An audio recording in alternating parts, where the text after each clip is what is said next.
सबकी चिंता हरने वाले प्रभु श्री राम के आगमन के बाद भी आपके मुख पे चिंता का भाव क्यों महाराज? महाराज की चिंता अकारण नहीं है हनुमान। बाली के बल से श्री राम अनभिज्ञ हो सकते हैं, किंतु हम सब परिचित हैं। जामवंत जी उचित कह रहे हैं। बाली की शक्ति के समक्ष वानर श्रेष्ठ अधिक समय तक टिक नहीं पाएंगे। पर कदाचित आप लोग प्रभु श्री राम के बल से परिचित नहीं। सहस्त्रों राक्षसों का संहार करने वाले मेरे प्रभु श्री राम हैं वो। अपने वचन पे अडिग रहने वाले सूर्यवंशी हैं वो। उनका वचन व्यर्थ नहीं हो सकता। अच्छा जामवंत जी, आप बताइए, मेरे बल बुद्धि पे तो कोई शंका नहीं है ना आपको? महाराज, मेरा सामर्थ्य तो मेरे प्रभु के चरणों की धूल जितना भी नहीं है। मेरी शक्ति का स्रोत मेरे प्रभु श्री राम की भक्ति ही तो है, जिनकी कृपा से मैं बली हूं। उनके बल पे संदेह उचित नहीं महाराज। हनुमान, तुम्हारी शक्ति और भक्ति दोनों पर स्वयं से अधिक विश्वास है मुझे, किंतु मेरी शंका का कारण बाली का असमित बल है। वो बाली जिसके नाम से तीनों लोग थर थर कांपते हैं। सहस्त्र बाहु को पराजित करने वाला, बड़े बड़े राक्षसों का नाश करने वाला है बाली। उससे युद्ध करने वाले की आधी शक्ति हर लेता है बाली। इस प्रकार वो अपने हर शत्रु से अधिक बलशाली है। भला श्री राम और लक्ष्मण जैसे युवा योद्धा कैसे युद्ध कर पाएंगे उनसे? उनका सामना कैसे कर पाएंगे? मेरे भैया श्री राम के सामर्थ्य पर प्रश्न चिन्ह उठाने से पूर्व एक बार भी आपने नहीं सोचा कि उसके पश्चात आप मेरा सामना कैसे करेंगे? मेरे भैया राम ने आपकी ओर तो बिना किसी लोभ के मित्रता का हाथ बढ़ाया। उन्होंने तो संदेह नहीं किया आपके बल पर। मित्रता जैसे पवित्र संबंध की नींव यदि विश्वास पर न रखी जा सके तो उसका धराशायी होना निश्चित है। यदि मेरे भैया श्री राम ने कहा है कि बाली का वध करने में वो आपकी सहायता करेंगे, तो अब तो नियति भी उनके मार्ग का कांटा नहीं बन सकती है। क्षमा चाहता हूं लक्ष्मण, किंतु मेरी शंका व्यर्थ नहीं है। श्री राम मुझे बाली से द्वंद्व करने के लिए कह रहे हैं। मुझसे बहुत शक्तिशाली है वो, मैं उसे कभी हरा नहीं पाऊंगा। और यदि श्री राम बाली को मारने में असमर्थ रहे तो मैं मृत्यु को प्राप्त करूंगा और सदा के लिए बाली के पाश में बंधने का विष मेरी पत्नी को पीना होगा। और यही नहीं, मेरे अपनों का क्या होगा? जिनका जन्म ही संसार की पीड़ा हरने के लिए हुआ हो, उन मेरे भैया राम की उपस्थिति में ऐसा हो जाए, ये संभव नहीं है वानरराज। लक्ष्मण,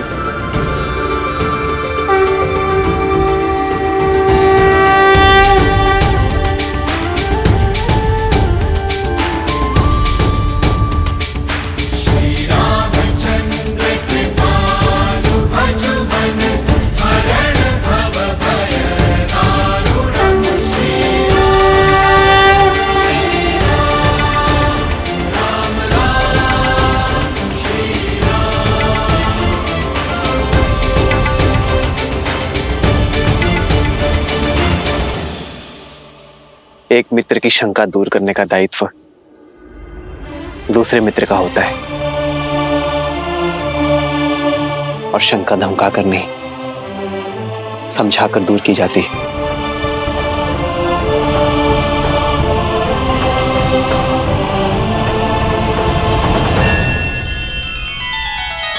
श्री रामचंद्र कृपालु भजु मन हरण भव भय दारुणम। नव कंज लोचन कंज मुख कर कंज पद कंजारुणम।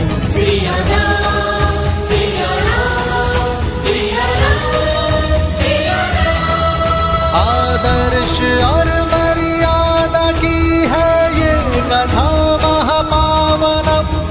काटे मद श्री से मिला दे श्रीमद् रामायणम, श्रीमद् रामायणम।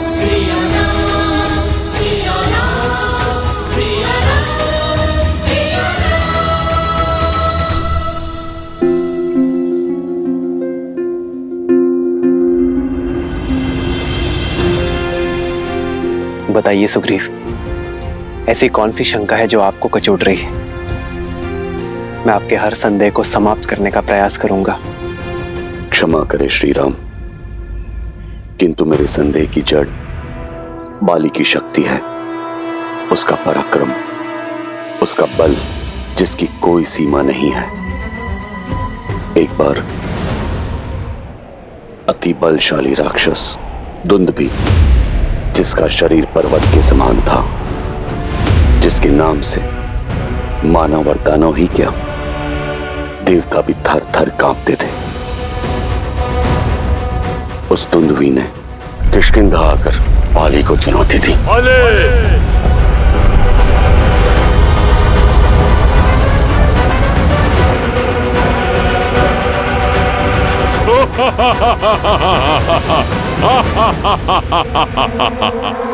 तो तू है बाली, तेरा यहाँ आना व्यर्थ हुआ। सुना था तू तो बहुत बड़ा बलशाली है, पर तुझे देख के लगता है तुझे युद्ध के लिए ललकारना ही मेरा अपमान है। आओ युद्ध करो, सत्य और मिथ्या दोनों का ही बोध हो जाएगा तुम्हें।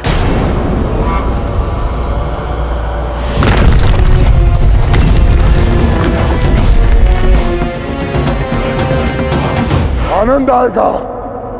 अब अपनी मृत्यु के लिए सज्ज हो जाओ बाले।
बाली के हाथों मारे गए महाकाय राक्षस दुंदुभी का कंकाल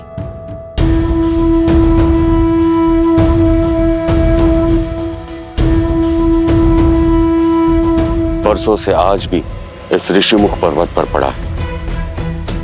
आज तक किसी में इतना साहस, इतना सामर्थ्य नहीं कि इसे लेश मात्र भी हिला पाए, ना अकेले ना समूह में। सोचिए, जिसके कंकाल में इतना बल हो, वो दुंदुभी कितना शक्तिशाली होगा, और उस दुंदुभी को उठाकर योजनों दूर तक फेंक देने वाले बाली किस बल का स्वामी होगा। महाराज, आप मेरे प्रभु पर विश्वास रखिए, वो आपकी हर एक समस्या का निवारण करेंगे।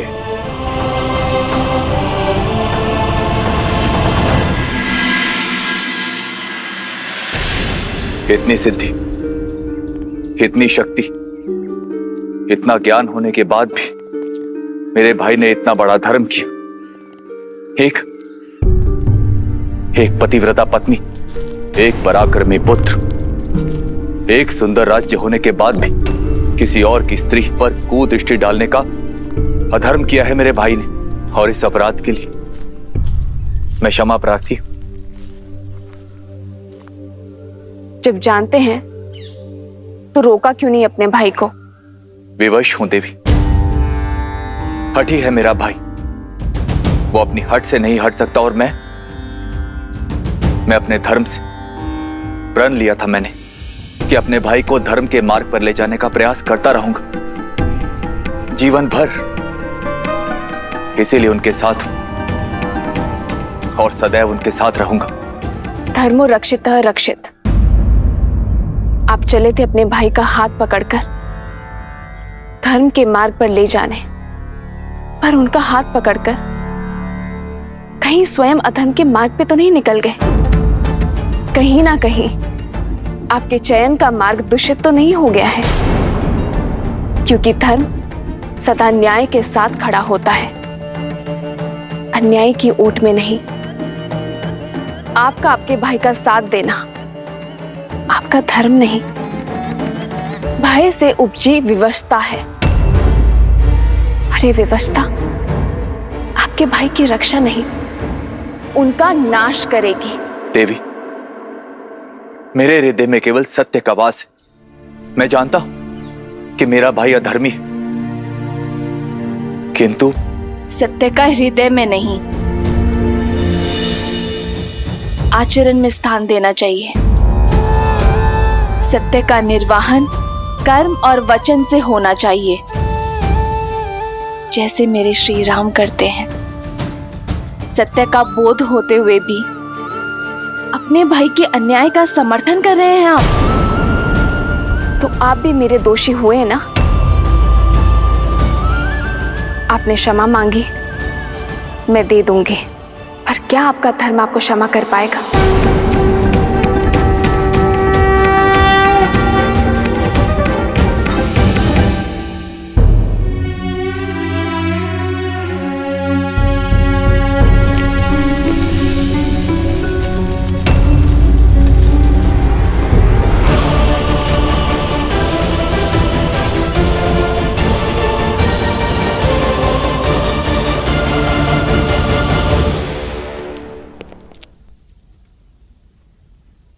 प्रणाम माता। मेघनाथ, इन जलते दीपकों ने तो मंदिर की शोभा और बढ़ा दी। अग्नि में बहुत शक्ति होती है पुत्र। जब अग्नि दीपक को जलाती है तो संसार में प्रकाश फैलता है, किंतु जब भी अग्नि ज्ञान को ही जला दे तो जग में केवल अंधकार फैलता है, केवल अंधकार। आपकी बातों में मुझे चिंता की परछाई दिखाई दे रही है। परछाई उस विनाश की है जो लंका को लील जाने वाली है पुत्र। सीता को पाने के मद में चूर तुम्हारे पिताश्री ने अपनी पुस्तकों, अपने ज्ञान के स्रोत को आज भस्म कर दिया है मेघनाथ।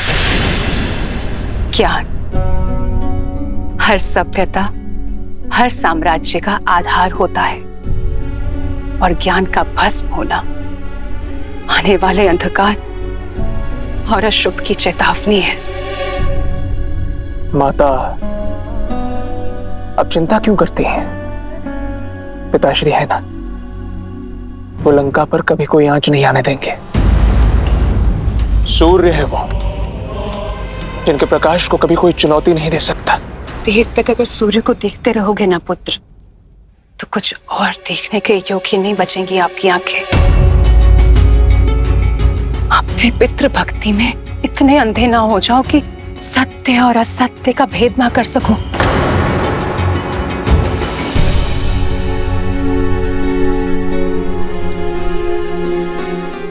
ये दीपक जलाओ मेघनाथ।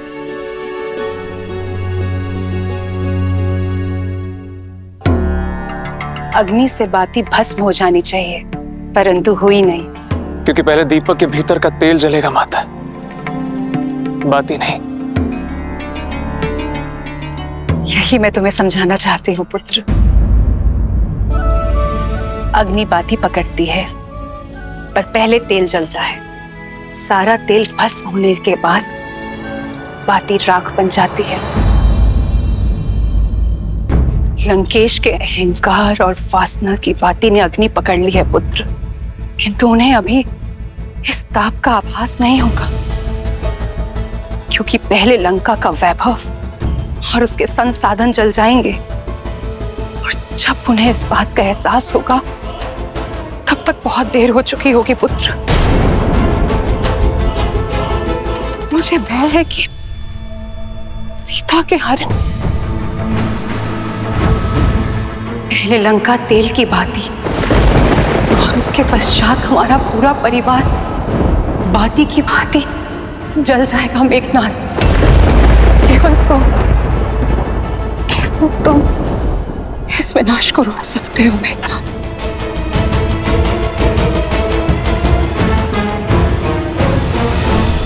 देखिए एक ऐसी माया है, एक कंकाल तो धूमिल हो जाना चाहिए था, परंतु इतनी ऋतुओं के पश्चात भी ये ज्यों के त्यों पड़ा है।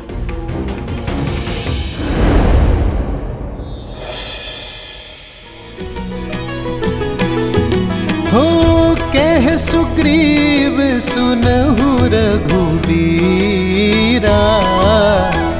बाली महाबल अति रणधीरा।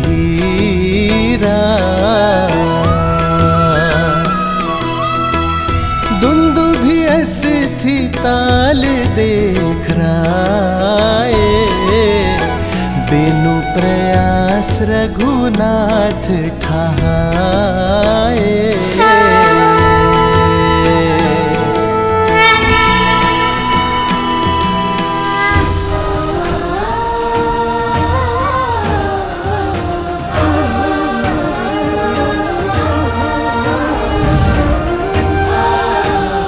प्रभु श्री राम की, प्रभु श्री राम की, प्रभु श्री राम की। कहिए वानर राज, अब तो आपकी शंका समाप्त हो गई ना? जिस कंकाल को कोई लेस मात्र भी नहीं हिला पाया, उसे मेरे प्रभु के स्पर्श मात्र से योजन दूर फेंक दिया।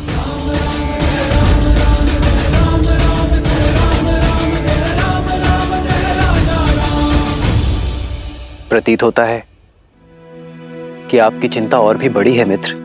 आपके बाहुबल का परिचय मुझे तो मिल गया, किंतु बाली के बल से आप अभी भी अपरिचित हैं। धनुर्विद्या में पारंगत है वो, इतना तीव्र है वो कि युद्ध भूमि में प्रतीत होता है जैसे बाली 10 दिशाओं से एक साथ प्रहार कर रहा है।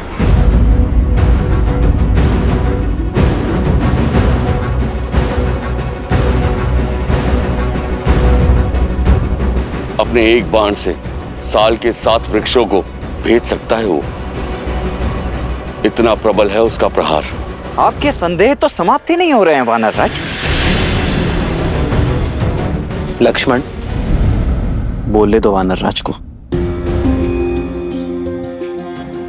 मित्रता में हर किसी को अपनी बात रखने का अधिकार होता है, और फिर संदेह की धरा पर मित्रता का वृक्ष कैसे फल सकता है लक्ष्मण?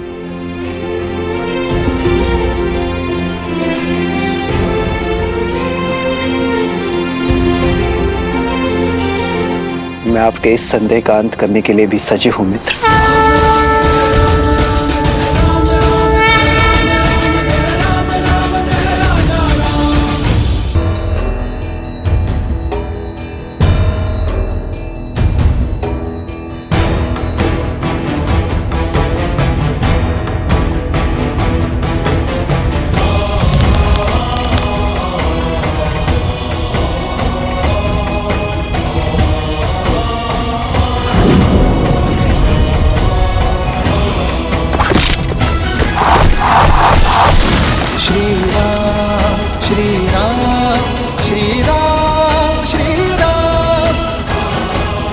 प्रभु श्री राम की प्रभु श्री राम की प्रभु श्री राम की श्री राम श्री राम श्री राम। दुंदुभि का कंकाल और ये वृक्ष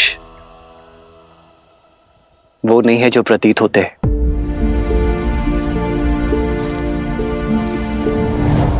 ये तो बाली के प्रति आपके भीतर छिपा भय है मित्र। भय एक व्यसन, एक बुरी आदत है, और व्यसन छोटे प्रयासों से दूर नहीं होती मित्र। उसे दूर करने के लिए एक बड़े प्रहार की आवश्यकता होती है। बाली आपके मन का भय है, उसे इसी की भांति एक बड़े प्रहार से दूर करना होगा। विजय अवश्य आपकी होगी। यदि आपके मन में अब भी कोई संदेह है तो मुझे बताइए मित्र। मुझे क्षमा कर दो श्री राम, आप पे संदेह करने का मैंने महापाप किया। उठिए मित्र, ये आप क्या कर रहे हैं? जो हमारा संबंध है उसमें कोई छोटा या बड़ा नहीं होता। मुझे तो प्रसन्नता इस बात की है कि मैं आपके संदेह का अंत कर पाया। अब कल आप बाली को युद्ध की चुनौती देंगे।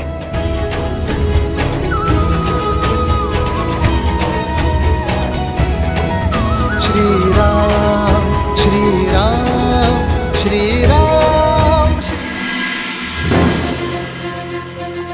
आइए प्रभु, आइए। प्रभु, महाराज सुग्रीव बाली को द्वंद्व की चुनौती देकर यहीं पर लाएंगे। प्रभु, इस स्थान से आप युद्ध क्षेत्र पे पूरी दृष्टि रख पाएंगे और आपके लक्ष्य के बीच कोई भी बाधा नहीं आएगी।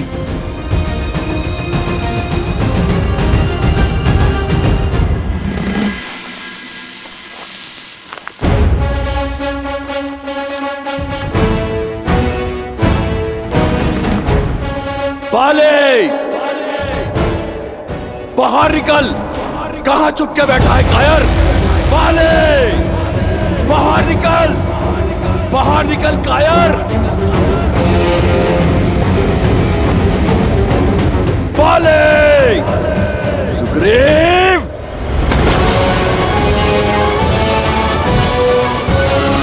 रुक जाइए स्वामी।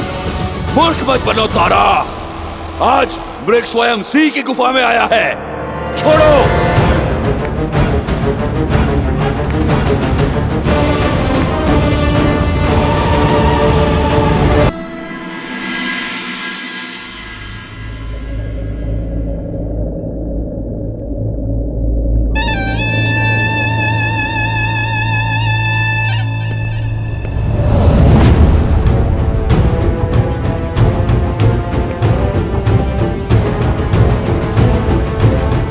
पिताश्री, आपसे आज्ञा चाहिए। स्पष्ट रूप से आपसे एक बात करने के लिए। प्रश्न ये है कि जो मेरे समक्ष खड़े होकर मुझसे बात करना चाहता है, क्या वो मेरा पुत्र है या लंका का युवराज? युवराज नहीं पिताश्री, आज यहां एक पुत्र अपने पिता से अपने मन की बात करने के लिए आया है। तो निर्भय होकर कहो। अब जब से सीता को लंका लेकर आए, माता अति चिंतित रहती है। पर स्त्री को लेकर आपके भीतर बढ़ रही इच्छाएं, आपका अपने ज्ञान के गर्भगृह को स्वयं जलाकर भस्म कर देना, इससे माता का भय और बढ़ रहा है। क्या कहा तुम्हारी माता ने? कि आग जब दीपक की बाती को पकड़ लेती है तो बाती से पूर्व वो उसके भीतर के तेल को जलाती है और फिर बाती भस्म हो जाती है। लंका का वैभव भस्म हो रहा है पिताश्री, और उसका प्रारंभ हमारे अपने ज्ञान के भंडार से हुआ है। तो अब रावण के आचरण से लंका के युवराज को समस्या होने लगी है। नहीं पिताश्री, मैं केवल एक सरल समाधान लेकर आया हूं। आप मुझे आज्ञा दीजिए, मैं अभी उस राम को मारकर उसका मृत शरीर सीता को दिखाता हूं। बस एक बार उसकी आशा दम तोड़ दे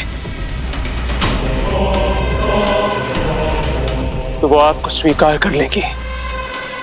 राम की मृत्यु उपरांत सीता अपनी पतिव्रता धर्म से मुक्त हो जाएगी।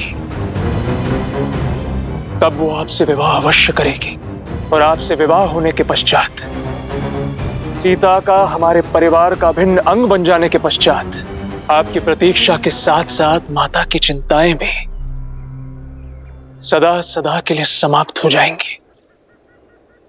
जब विधाता ने स्त्री बनाई तो उसे 5 नहीं 6 तत्वों से बनाया। वो छठा तत्व है चिंता। जब मैंने तुम्हारी मां को शादी का प्रस्ताव दिया तो वो चिंतित हुई। जब मैंने शनि को बंदी बनाया तो वो चिंतित हुई। जब मैं सीता के स्वयंवर में गया वो चिंतित हुई। जब मैंने विद्युत जीवा को मारने का निश्चय किया वो चिंतित हुई। और आज जब मैं सीता को हर कर लाया हूं वो चिंतित हुई। स्त्रियां क्षण भर में दिल का ताड़ बना लेती हैं। क्या तुम्हें क्षण भर के लिए भी लगता है कि मैं उस वनवासी से भयभीत हूं?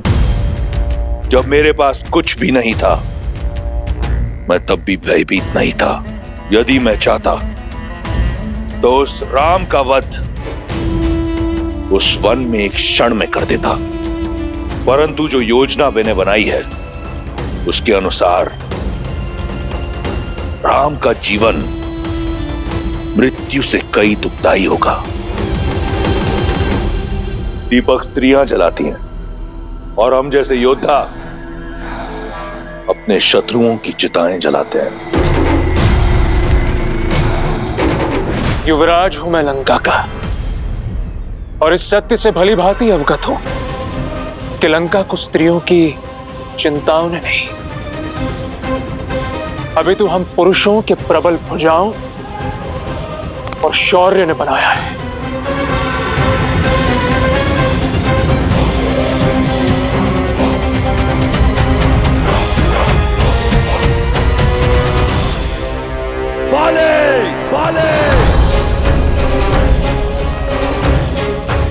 अंगद, रुकिए प्रभु, ये कुमार अंगद हैं, बाली के पुत्र। महाराज सुग्रीव भी इन्हें अपने पुत्र की तरह मानते हैं। चाचा श्री, प्रणाम चाचा श्री। यशस्वी भावा। आप जानते हैं पिताश्री आपके प्राणों के प्यासे हैं।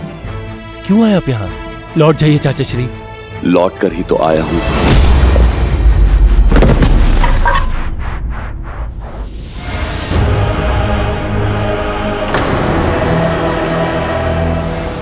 और सीधा उस काल के पास जाएगा जहां से कोई नहीं लौटता।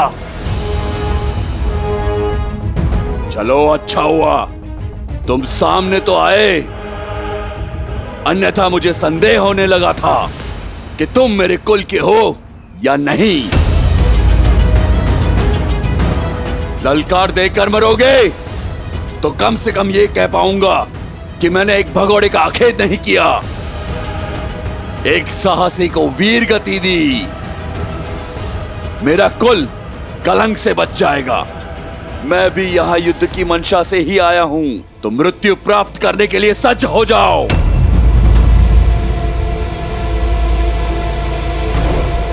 भागता कहां है कायर? आज तेरा अंत निश्चित है।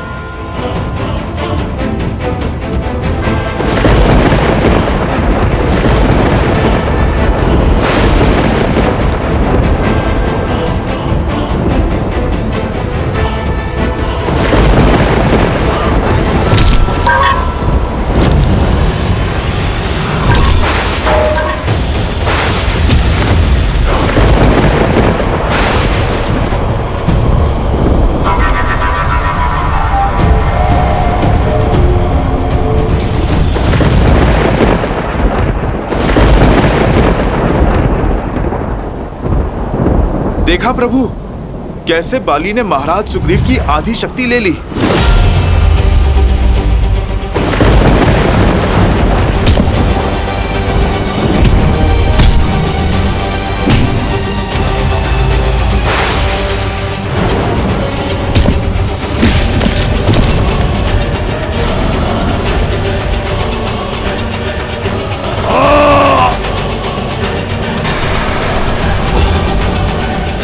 बस इतना ही, और बल लगाओ चित्कार में कायर, और चीखो।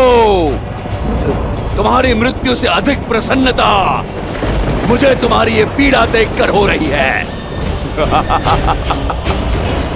चाहूं तो मैं तुम्हें अभी तिनके की भांति मसल सकता हूं, किंतु मैं ऐसा करूंगा नहीं। जाओ और मूषक की भांति जाकर छिप जाओ अपने बिल में।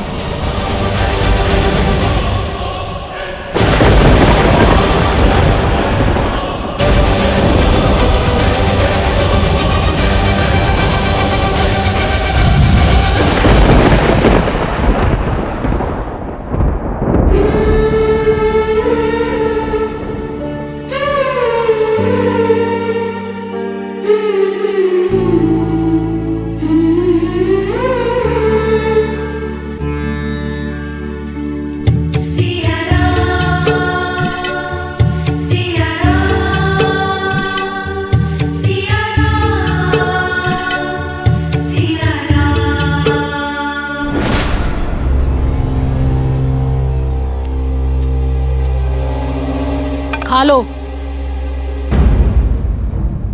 मरना तो है ही, भूखी रहकर क्यों। जब तक दशानन प्रसन्न है खा लो, और यदि दशानन रुष्ट हो गए तो ना भोजन मिलेगा और ना जल, और ना ही जिसके नाम की तुम रट लगा के बैठी हो वो राम कभी आएगा। लंका अवश्य सोने की बनी है, पर मकड़ी के पाश की भांति है। रहस्यों का पिटारा है ये लंका। जन्म यहाँ लिया, जीवन यहाँ बिताया, और हमें भी नहीं पता कि ये लंका कितनी बड़ी है और इसमें कितना रहस्य छुपा है। यदि तुम्हारा राम तैरते डूबते यहाँ तक आ भी गया तब भी तुम्हें खोज नहीं पाएगा वो। दशों लोकों के स्वामी लंकापति महाराज दशानन पधार रहे हैं।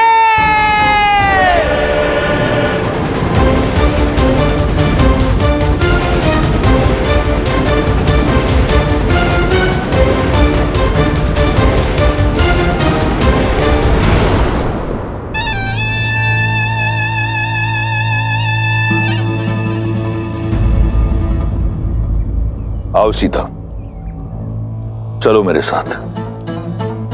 ये मेरा सबसे प्रिय अनुज, मेरा सबसे घनिष्ठ मित्र, मेरे पुत्र समान और मेरा सबसे विश्वासप्रद मंत्री विभीषण है।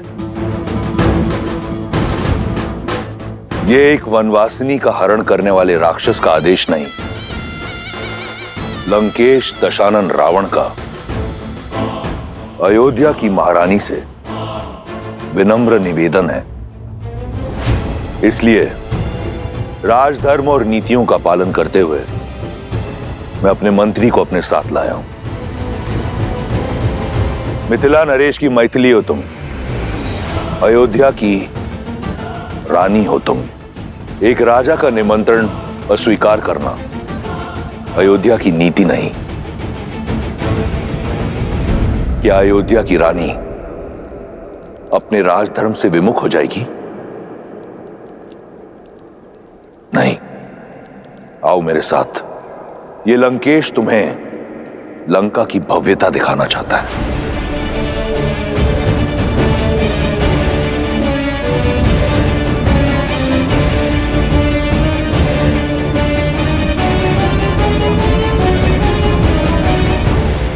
चलो।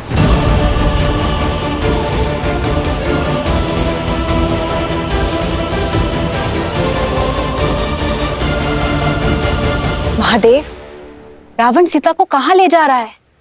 उद्देश्य क्या है उसका? अहंकार। अहंकार का केवल एक ही उद्देश्य होता है देवी, स्वयं को दूसरों से अधिक श्रेष्ठ दिखाना। और रावण का प्रत्येक कर्म देवी सीता के समक्ष स्वयं को श्री राम से अधिक योग्य सिद्ध करने का प्रयास ही तो है, जिसमें वो सफल नहीं होगा। क्योंकि मन में मैल लेकर अनुचित कर्म करने का कितना भी प्रयास किया जाए, उसका फल कभी उचित नहीं होता। रही बात देवी सीता की, तो मिथिला से मिले संस्कार और अयोध्या की गरिमा को अपने आंचल में लपेटे प्रभु श्री राम से मिले प्रेम के बल के सहारे देवी सीता हर बाधा को पार कर जाएंगी। एक बात समझ नहीं आई महादेव, जिस राम नाम के सहारे सीता अयोध्या के राज धर्म का मान रखने के लिए रावण जैसे महापापी के साथ जा रही हैं, वही मर्यादा के पर्याय श्री राम ने अपना मित्र धर्म क्यों नहीं निभाया? बाली को मारने का वचन पूर्ण क्यों नहीं किया? मूक दर्शक बन सुग्रीव की व्यथा देखते रहे। क्यों महादेव, क्यों? देवी अत्यंत व्यथित प्रतीत होती हैं। मर्यादा पुरुषोत्तम है श्री राम, और मर्यादा पुरुषोत्तम की मर्यादा पर कभी संदेह नहीं करते देवी। श्री राम जो भी करते हैं उसके पीछे सदैव एक बड़ा उद्देश्य छिपा होता है। सुग्रीव की सहायता क्यों नहीं की, इसका उत्तर भी शीघ्र मिल जाएगा।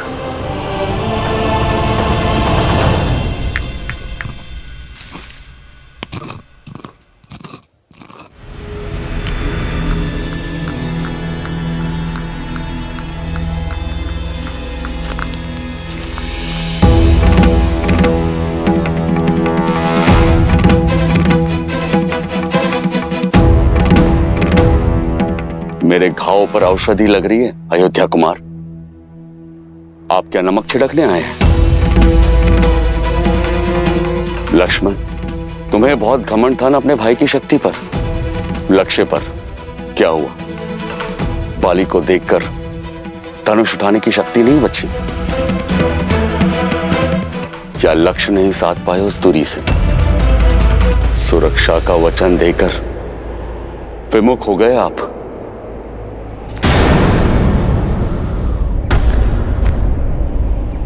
पर आपका भी क्या दोष, बाली के बल से बड़े बड़े योद्धा भी भयभीत हो जाते हैं।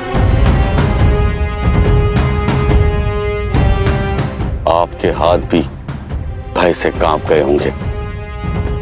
सीमा मत लांघिए वानर राज। भूलिए मत, जिन पर लांछन लगा रहे हैं वो रघुवंशी दशरथ नंदन श्री राम हैं, जिनके शौर्य का तेज ढक सके ऐसा मेघ अब तक जन्मा नहीं है। शांत हो जाओ लक्ष्मण।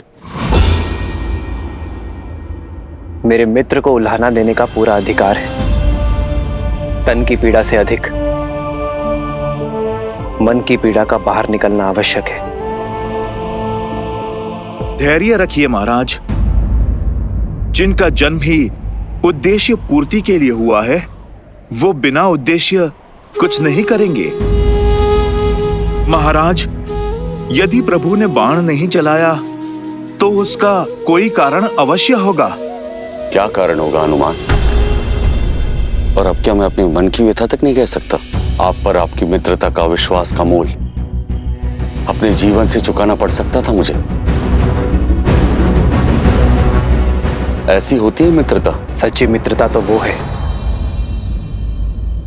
जो अपने मित्र को हानि से बचाए, उसके प्राण की रक्षा करे, ना ही उसके प्राणों का संकट बन जाए। मित्र,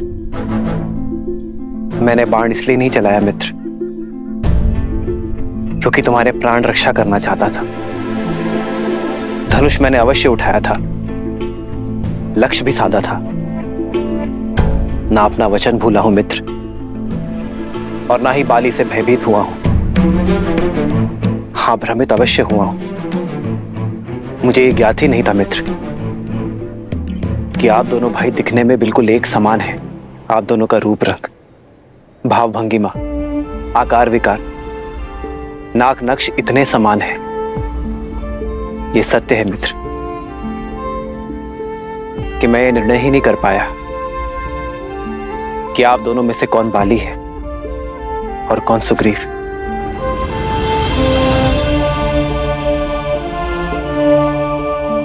भय था मुझे अपने मित्र को खोने का, उसके प्राण हरने का। बाली के स्थान पर यदि मेरे बाण आपको लक्ष्य बना देते तो मैं स्वयं को कभी क्षमा नहीं कर पाता मित्र। बस यही कारण है कि मेरे हाथ रुक गए।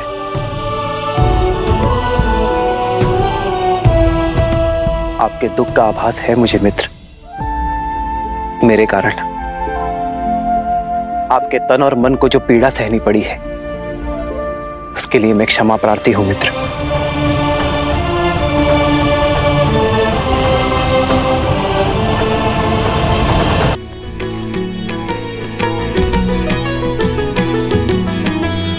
एक रूप तुम भ्राता दो, तेहि भ्रमते नहीं मरेयु सो।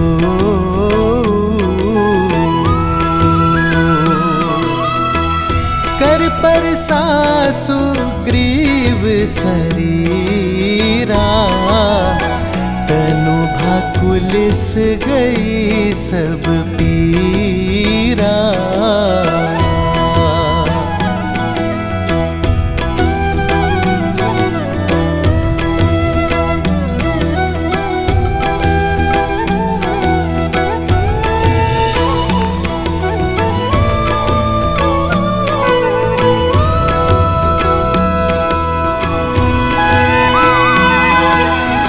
क्षमा मांगकर मुझे और लज्जित ना करे श्री राम। क्षमा तो मैं चाहता हूं अपने अज्ञान के लिए। ये आपका भाव नहीं समझ पाया। मन की पीड़ा आपके शब्दों ने हर ली और तन की पीड़ा तो आपके स्पर्श मात्र से ही समाप्त हो गई। मेरे सारे संशय दूर हो गए, हृदय के सारे द्वंद मिट गए। नई चेतना जगाई है आपने। धन्य है श्री राम, धन्य है।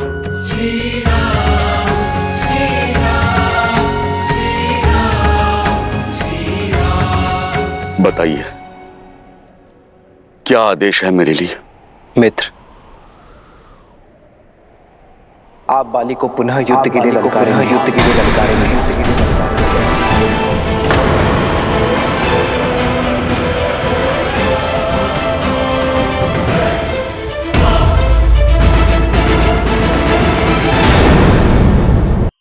धार्मिक वीडियो सबसे पहले देखने के लिए हमारे चैनल को सब्सक्राइब करें और बेल आइकन दबाएं।